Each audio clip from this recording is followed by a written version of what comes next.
Pemirsa, data nasional yang diretas masih menjadi sorotan saat ini. Publik masih mempertanyakan kok bisa data rahasia negara dibobol, kemudian dicuri, lalu pelaku minta tebusan. Meskipun pemerintah tidak akan membayar tebusan ini, namun kondisi ini menampilkan kegagalan pemerintah soal menjaga data kita. Ketua Komisi 1 DPR RI Mutia Hafid menyebut pemerintah telah melakukan kebodohan lantaran tidak punya backup data nasional. Kepala Badan Siber dan Sandi Negara atau BSSN menjelaskan bahwa data cadangan tidak ada atau backup tidak ada karena adanya masalah tata kelola. Jadi disebutkan sumber masalahnya ini, pemirsa, 2 poin ini. Ini yang kemudian dijawab pihak DPR bahwa ya bukan masalah tata kelola sih begitu ya. Ini hanyalah masalah kebodohan saja karena punya data nasional tapi tidak punya satu backup pun. Nah, seharusnya pusat data nasional sementara di Surabaya bisa di backup pusat data yang ada di Batam. Jadi ketika terjadi serangan maka bisa diselamatkan. Namun faktanya kita semua melihat tidak begitu. Jadi kalau Anda sendiri bagaimana pemirsa bisa menerima bahwa ini alasannya? Oke, kita lanjutkan. Dampak dari data nasional yang jebol ini juga berdampak kemana-mana.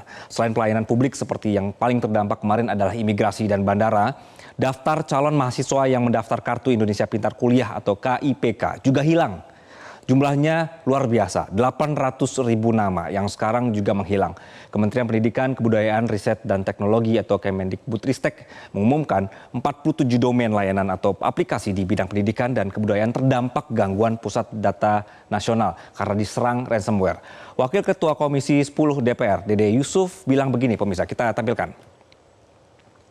Bahwa saya sangat menyayangkan bahwa data bisa hilang dan ini tentu terkait dengan PDN yang saat ini sedang kena hack begitu. Jadi ini harus benar-benar diurus dan juga diberesin begitu. Pemerintah memastikan dampak dari data yang diretas tidak bisa diselamatkan. Kita akan bergeser ke data berikutnya. Hanya 2% pemirsa atau 44 kementerian yang lembaga yang memiliki backup data di infrastruktur selain pusat data nasional sementara. Alhasil mereka bisa pulih datanya. Tapi untuk 238 instansi lainnya tidak punya data cadangan. Jadi tidak bisa pulih. Dari pihak Telkom melakukan isolasi ke Pusat Data Nasional Sementara 2 atau PDNS 2 sehingga diharapkan data yang tersandra oleh ransomware ini tidak disalahgunakan karena kondisi data ini terenskripsi tapi di lokasi PDNS 2 dan diisolasi agar tidak ada yang bisa akses sehingga diputus akses dari luar. DPR sendiri merasa heran karena dana pemeliharaan sebesar 700 miliar rupiah tidak membuat PDN aman dari peretasan. Wakil Ketua Komisi 3 DPR RI, Ahmad Syaroni, menduga dana pemeliharaan PDN yang mencapai ratusan miliar ini tidak digunakan dengan baik. Ia menyebut patut diduga ada dugaan tindak penyelewengan di sana. Jadi menurutnya ada oknum-oknum tidak kompeten di PDN. Peretasan PDN kali ini sebagai hal yang sangat fatal dan memalukan yang menunjukkan bahwa negara Indonesia telah dibuat tidak berdaya menghadapi serangan siber. Saroni mengatakan harus ada pihak yang bertanggung jawab atas kejadian ini. Jangan cuma ngeles dengan ribuan alasan tanpa adanya perbaikan. Menteri Keuangan Sri Mulyani mengungkapkan bahwa Kemenkominfo sudah membelanjakan APBN sebesar 4,9 triliun hingga Mei 2024. Anggaran ini diantaranya adalah untuk pemeliharaan dan operasional menara BTS 4G sebesar 1,4 triliun dan pemeliharaan PDN yang mencapai 700 miliar rupiah. Beberapa langkah yang dilakukan Telkom untuk memulihkan data adalah sebagai berikut pemirsa. Memutus integrasi PDNS 2 Surabaya dengan PDNS 1 di Serpong. Jadi ini adalah salah satu caranya bagaimana agar tidak ikut terkena ransomware begitu. Kemudian memperkuat keamanan sistem pusat data nasional sementara 1 di Serpong, Tangerang Selatan dan pusat data cadangan di Batam. Lalu mengisolasi data di pusat data nasional sementara Surabaya dengan cara menutup akses. Ini bertujuan supaya data tidak disalahgunakan oleh hacker. Kemudian selanjutnya adalah memulihkan layanan publik dengan mengandalkan data krusial di pusat data nasional sementara 1 di Serpong, Tangerang Selatan dan pusat data cadangan di Batam, Kepulauan Riau, meski datanya terbatas. Data dari 238 kemudian yang tidak memiliki data cadangan, maka data yang ada di pusat data nasional akan diatur ulang atau juga direset begitu. Sampai saat ini, pemirsa, belum ada yang minta maaf secara resmi dari pemerintah kepada publik. Justru instansi ini saling lempar tanggung jawab saat dimintai penjelasan oleh DPR. Kita simak.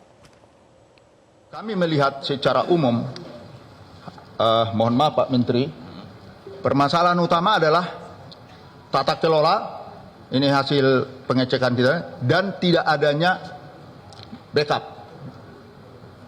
Kira-kira Bapak Ibu yang saya hormati, demikian yang bisa saya sampaikan. Tidak ada peta apa? Backupnya Backup.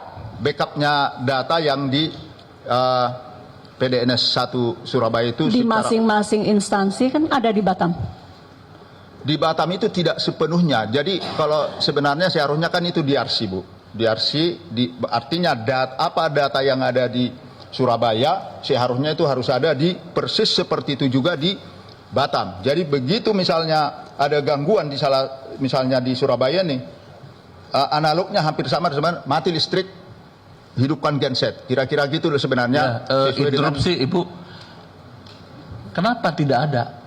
mungkin nanti dari Keminfo yang bisa menjelaskan, Pak. Itu yang banyak dipertanyakan oleh para pakar IT, Pak. Betul. Mengapa kok tidak ada?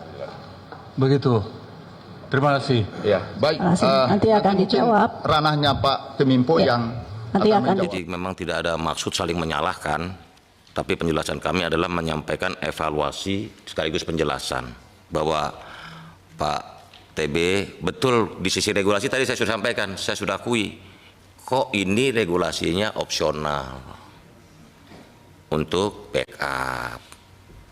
Karena itulah maka kita bilang enggak, evaluasi kita dia harus mandatori. Walaupun kita akhirnya juga mengerti kenapa kementerian lembaga itu opsional, karena mereka punya keterbatasan dalam menjelaskan ke otoritas keuangan, auditor. Kok ada anggaran double-double. Oke, nanti sama-sama kita akan yakinkan ke otoritas, auditor bahwa ini udah bagian dari concern bersama keamanan data. Menariknya pemirsa, salah satu arahan Presiden soal penanganan peretasan Pusat Data Nasional sementara didapat justru dari Kepala BPKP Muhammad Yusuf Ateh yang menyebut Presiden minta audit terhadap tata kelola PDNS. Instruksi ini pun dilakukan secepatnya oleh BPKP. Berarti akan mengawasi SPPP. Enggak, nanti kita akan ngaudit, disuruh audit tata kelola PDN. Akan ada berapa lembaga nanti Pak yang diaudit? Enggak tahu, baru rapat tadi kan belum. Jadi tetap banyak yang kena gangguan ya Pak? Tadi katanya banyak, nggak tahu apa yang 282 kan yang tahu kan hanya katanya, Kemenpo Pak. lah. Kominfo yang tahu, saya belum tahu. Berapa lama nih Pak nanti proses auditnya Pak? Secepatnya. Ada target target nggak nggak dari Pak? Presiden tadi? The sooner the better, ikan cepat ikan gabus. Kenapa Pak? Ikan cepat ikan gabus Pak. Lebih Jelajahi cara baru mendapatkan informasi. Download Metro TV Extend sekarang.